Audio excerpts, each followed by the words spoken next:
For Valentine's, dapat red or may puso ang cake? Sino ba nagsabi nun? Nakasanayan lang yun, no? Ang Valentine ay pagpapakita ng pagmamahal para sa mga taong espesyal sa atin. At hindi kailangang may puso-puso yan o pula.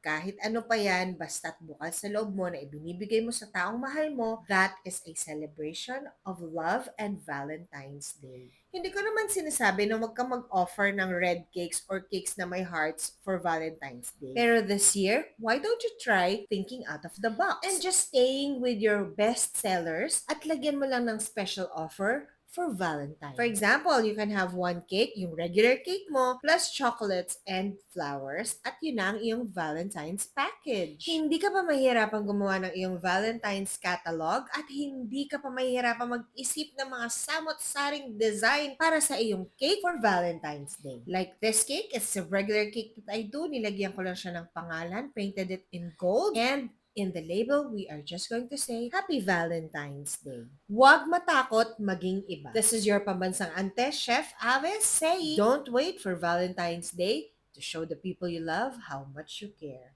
Yun lang po and mabuhay!